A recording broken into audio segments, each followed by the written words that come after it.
This may sound silly, but I read books and talk to people. I mean, that's kind of how one learns anything. There's lots of great books out there, and there's lots of smart people. And of course, I mean, we've got a team of really great people at SpaceX and Tesla. And we've got world experts in propulsion, structural design, avionics, software, launch operations, that kind of thing. And likewise at Tesla. So, you know, if you just talk to the people on your team, you can learn a tremendous amount. And then as you iterate through problems, it's kind of like almost anything. When you struggle with a problem, that's when you understand it. And that's, so if once you've done that then you have a pretty good grasp of it. In fact, that's one of the ways when I interview someone to work at the companies would be to ask them to tell me about the problems that they worked on and how they solved them. And if someone was really the person that solved it, they'll be able to answer multiple levels. They'll be able to go down to the brass tacks. And if they weren't, they'll get stuck.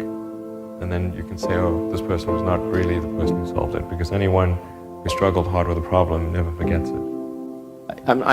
First of all, I certainly don't think I can, do anything or do most things that people think are impossible, because I think a lot of what people think is impossible is actually impossible.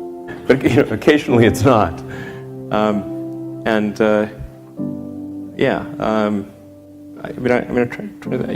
guess it's. I don't think I've said this before. I think it's helpful to have kind of a physics framework for looking at things. Do a first principles analysis, look for negative feedback, and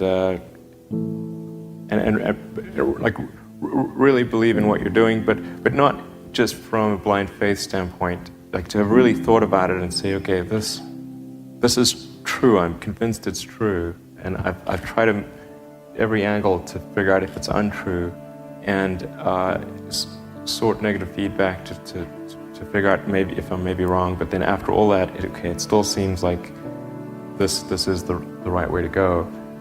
Then that I think gives one a fundamental conviction and an ability to convey that conviction to others, and to convince them to join. And that's what a company is. It's a group of people who come together to create a product of some kind.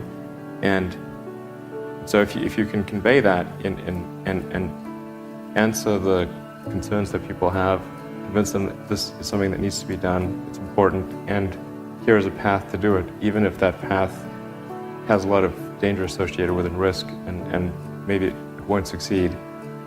But people can understand, okay, this is why it's important, and even if the odds are that it won't succeed, it's worth trying to do it. Then I think you can create a great company.